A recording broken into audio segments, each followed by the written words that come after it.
اعوذ باللہ من الشیطان الرجیم، بسم اللہ الرحمن الرحیم۔ ناظرین، کل بروز جمعہ 7 فروری 2026 کو وطن عزیز کی فضائیں ایک بار پھر خون آلود ہو گئیں۔ عین اس وقت کہ جب ایک طرف لاہور میں بسنت کا ہنگامہ اپنے عروج پر تھا، دہشت گردوں نے نماز پڑھنے کے دوران سجدے میں گئے معصوم لوگوں کو بم کا دھماکہ کر کے ہلاک کر دیا۔ اسلام آباد لہتراڑ روڈ کے علاقے ترلائی کی امام بارگاہ میں نماز جمعہ 1 بجے شروع ہوئی تھی۔ عینی شاہدین نے بتایا کہ نمازی جوں ہی پہلی رکعت کے سجدے میں گئے تو شدید نوعیت کا دھماکہ ہو گیا۔ مسجد کے ہال میں دھواں بھر گیا، جس میں نمازیوں کی چیخ و پکار اور نمازیوں کی بھگدڑ کے علاوہ کچھ سمجھ نہیں آ رہا تھا۔ امام بارگاہ سے متصل مسجد خدیجۃ الکبریٰ بلاسٹ کے ایک عینی شاہد نے بتایا کہ حملہ آوروں کی تعداد 3 تھی، جن میں سے ایک احاطے سے باہر پچھلی صفوں میں جبکہ 2 ہال کے اندر موجود تھے۔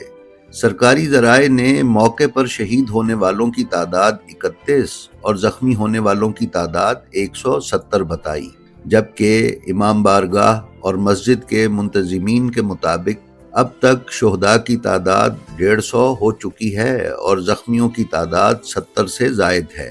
دھماکے کے فوراً بعد سیکیورٹی ایجنسیز اور آئی جی اسلام آباد موقع پر پہنچے، جن سے شہداء کے لواحقین اور اکٹھے ہونے والے مومنین نے شدید احتجاج کیا اور اپنے غم و غصے کا بھرپور اظہار کیا۔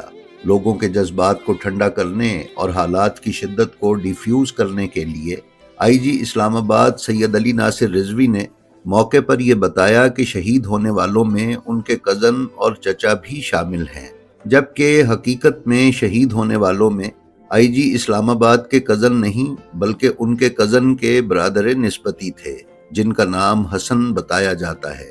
شہید حسن کے ساتھ ان کے والد بھی نمازیوں میں موجود تھے، جو زخمی ہیں اور ان کا علاج ہو رہا ہے۔ بعد ازاں مسجد و امام بارگاہ کا دورہ وزیر مملکت برائے داخلہ سید محسن نقوی صاحب نے بھی کیا، جن سے شیعہ علماء نے ملاقات کی اور شدید غم و غصے کا اظہار کرتے ہوئے حکومت اور سیکیورٹی ایجنسیز کی کارکردگی پر عدم اعتماد کا اظہار کیا۔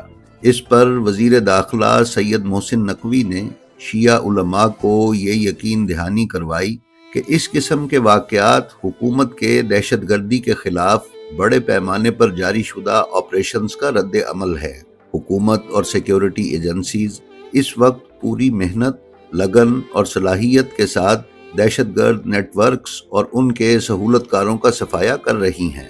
اس دہشت گردانہ کارروائی کے سلسلے میں اگلے چند روز میں قوم نہ صرف واضح اقدامات دیکھے گی بلکہ اس بم بلاسٹ کے مجرم اور سہولت کار جہاں اور جس حالت میں بھی ہوں گے گرفتار کر کے کیفر کردار تک پہنچائے جائیں گے۔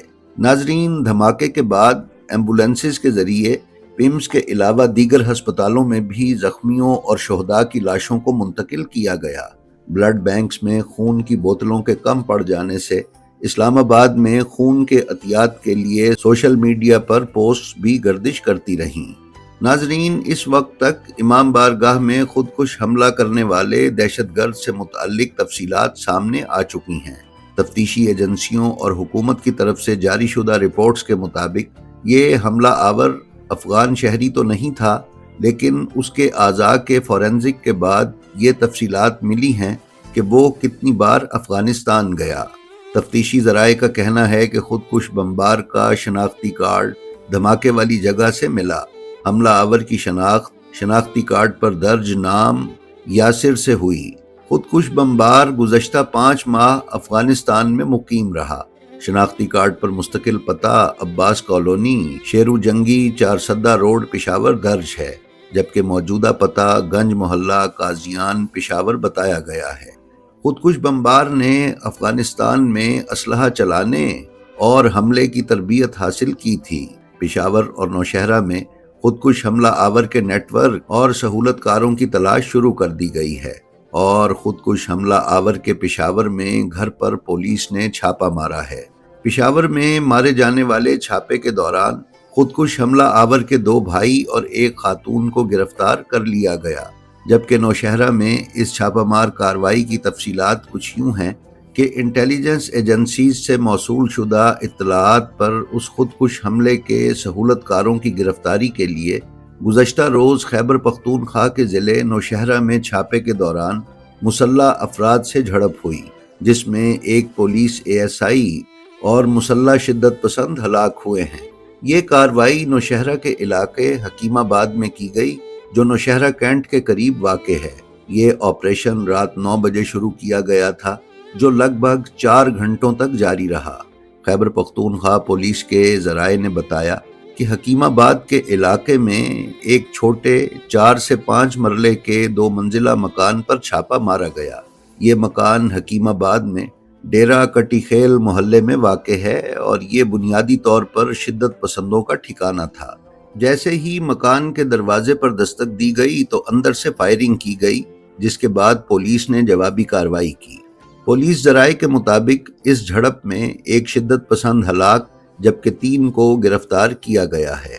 خبر رساں ادارے رائٹرز کے مطابق شدت پسند تنظیم داعش خراسان نے سوشل میڈیا پلیٹ فارم ٹیلی گرام پر ایک پوسٹ میں مسجد پر حملے کی ذمہ داری قبول کرنے کا دعویٰ کیا ہے۔ ناظرین، آج بروز ہفتہ 7 فروری جامعہ امام صادق علیہ السلام اسلام آباد G92 میں شہداء کی اجتماعی نماز جنازہ کا اعلان کیا گیا تھا، جو انتہائی عقیدت و احترام کے ساتھ ادا کی گئی۔ اس میں ہزاروں سوگواران نے شرکت کی۔ فضا غم و اندوہ سے بوجھل تھی اور ہر آنکھ اشکبار تھی۔ اللہ تعالی شہداء کو جوار معصومین میں جگہ عطا فرمائے، انہیں شفاعت جناب سیدہ سلام اللہ علیہا نصیب فرمائے، ان کے درجات بلند کرے اور لواحقین کو صبر جمیل عطا فرمائے۔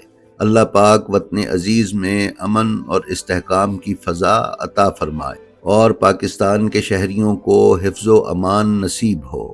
خدا تعالی دہشت گردوں کو نیست و نابود کرے اور ان کے عزائم خاک میں ملائے۔ آمین یا رب العالمین۔ ناظرین، آپ اپنا اور اپنے متعلقین کا بے حد خیال رکھیں اور خلق خدا میں آسانیاں تقسیم کرتے رہیں۔ خدا آپ کا حامی و ناصر ہو۔ السلام علیکم۔